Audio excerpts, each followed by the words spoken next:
What's up, everybody? How's everybody doing? Welcome back. And as you can see, this video is going to be a bit different than our usual. I was just chilling out doing casual matches the other day and ran into Stray Streams. Now, if you don't know who Stray is, you should. He's a content creator that primarily does videos on My Hero Rumble. Very good at the game. You should go check him out. But the reason why I'm commentating over this is because, one, I didn't record any audio from me in these matches, and I kind of wanted to critique a few things that he mentioned in the last video that he uploaded. The matches here were in that video, and he mentions some things that I also am going to talk about. One of the first things that he mentioned, and you can see in these fights, is the fact that the internet gets a bit choppy. You can see it kind of stuttering and lagging here off and on. That's pretty bad considering that I'm, pretty sure that Stray here does have good internet, and mine is really good as well, 800 megabytes plugged in. And the reason why I'm, mentioning that, and I feel like it's kind of bad, is because yes, I know that no arena fighter is going to really have that good of a connection, which is sad that that's kind of become as common as it is. But one's justice two. There was usually no problems connection-wise for me, at least in that game.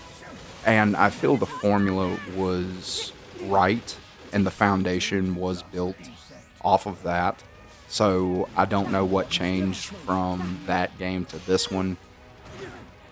Just overall, it has problems. One of the other things that I'm noticing that I'm sure is a connection issue with not only these matches, but pretty much every match I've played since I started playing this game, is that some of the yellow counters won't really work. You'll just get hit through them and they'll start a combo on you, like right there with Mirio. I thought I did the yellow counter right, but it didn't give it to me. And people that have come to my channel and seen these videos know that I can yellow counter fairly well. Not excellent all the time, but it's not too much different from perfect blocking in Xenoverse 2. You just have to do 2 inputs for it. One of the other things that he kind of mentions in these matches on his video is the scaling. And, he kind of comments on me running and spamming, which, I can very clearly see I don't do that the entire time. But one of the reasons why I don't bother doing or learning really long combos with all the characters is because of the scaling. I feel like it's better to do little combos that do a good bit of damage instead of sitting here doing really long combos, because I also feel like the scaling shouldn't be as bad as it is. That's why I do kind of just keep it simple with everything in the game.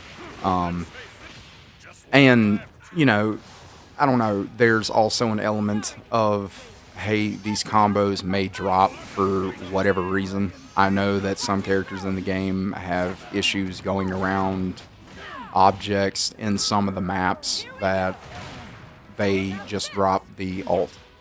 Like, you can sit here and hit the opponent. I know that Nana here has been said, I haven't had any personal experience about the ult just randomly dropping, but it's happened in the past with other characters, and that, again, it's primarily due to you being up against the wall, again, or a connection issue.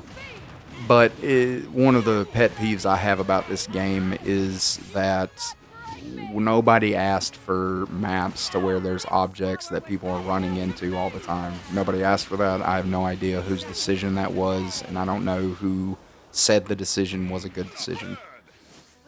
I don't know. We could do without it. I honestly wouldn't mind sitting here just having those maps taken out of the game and having the very few that just have no objects. Honestly, that's kind of how I feel about that, and that's how frustrated I've gotten with this game and its maps.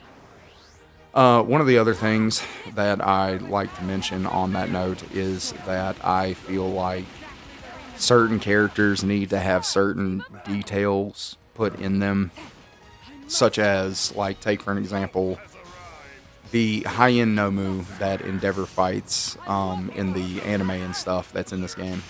That character doesn't receive any kind of like healing like regular Nomu does, or All for One Rewind does, but full power 100% Deku, whatever you want to call him, he does get that healing like Nomu does. The high end Nomu doesn't, but Deku full power would.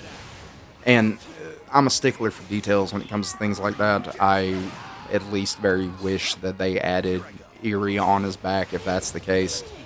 And, since, he doesn't have her on his back, I feel at least in Rising, it should be a case like Dobby, to where, you go into Rising and you're kind of at a very slow, steady pace losing health.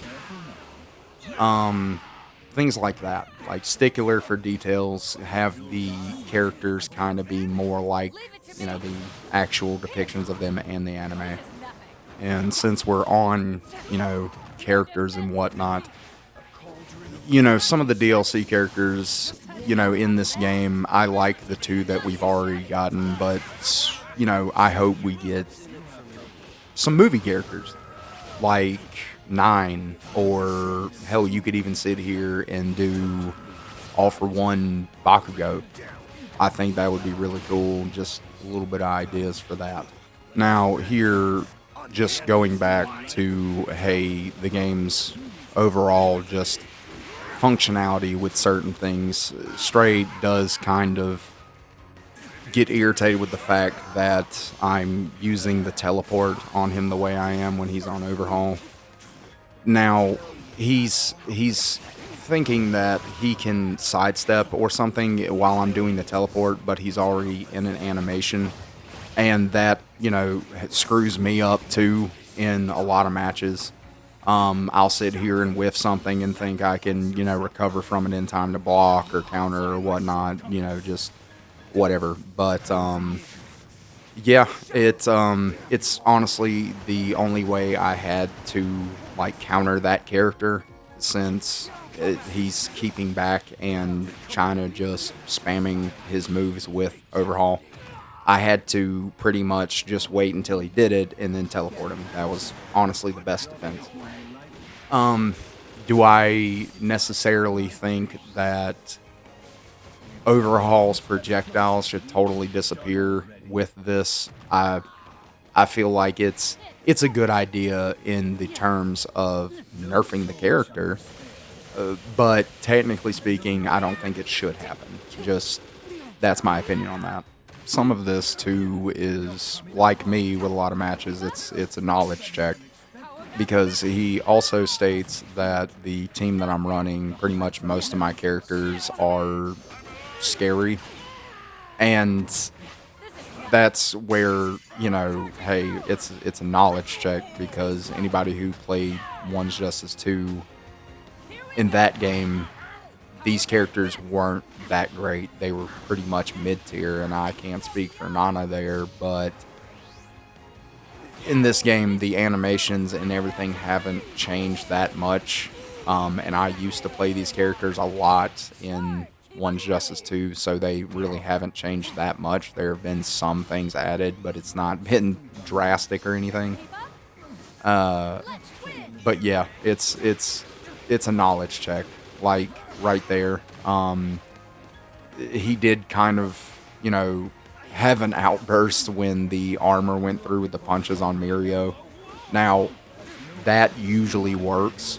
I've not ran into too many matches where you don't start that series of punches with All for One or All Might and the armor doesn't kind of, work. It's the same thing with Rappa. You do have some characters that can kind of, I don't want to say overrule the lag, but they can kind of, cut down the possibility for it. I have no idea what the difference is there with those yellow moves to the actual counters, to where some of them work most of the time and then others don't. I don't know. but I'm sure it's mostly a case of just, hey, the servers aren't that good for this game. One of the other things that he does mention right here in a minute, you'll notice how Stray here has an entire almost bar full of stamina, guard or whatever you want to say. And the explosion from All for One breaks it. Now, I find it a little weird and a little just out of balance to where some characters' ults will break guard, but then others won't. Um, it's just, I don't know, it's some things that I feel like need to be, balanced out a little bit. If, some character, like, if you're going to sit here and have some characters break guard with their ults, it should probably be all of them. Or at the very least, kind of make it to where they do most around the same stamina damage. And with some of the characters' rising mechanics, I don't really care for certain things like Kirishima's rising or Dark Shadow's rising. Pretty much any character that gets infinite health, and when I say infinite health, I mean they're not healing after you do damage. I mean you could reduce them just like Kirishima down to complete zero, and as long as they have rising, they're still going to be able to, not fall in the match.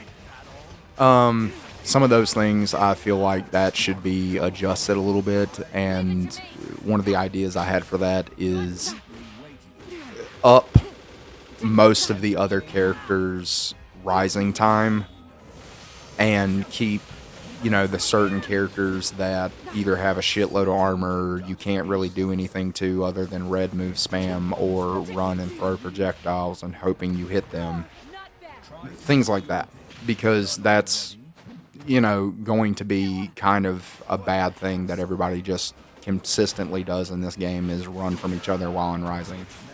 I know Bakugo is one of those characters that people just try to wait until he's out of Rising because you can honestly spam the hell out of just his Rising projectiles, the missiles.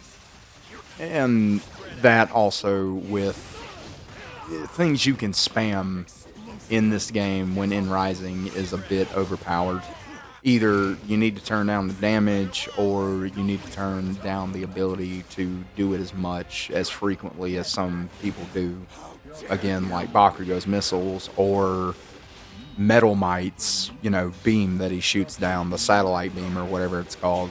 Things like that. Because if you run into somebody with these characters now, 9 times out of 10 you know what's coming with this. And the list just kind of goes on this particular subject with characters that can just spam things, and, it gets worse in their risings. Lady Midnight, fucking pretty much every character that has hardcore projectiles, the people are going to exploit that heavily. They're going to spam.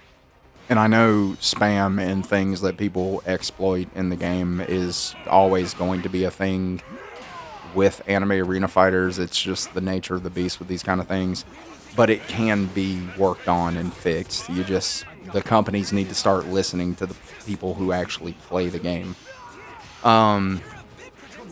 Just overall, I think the game can be better. It just needs a little bit of polish and a little bit of shine. Again,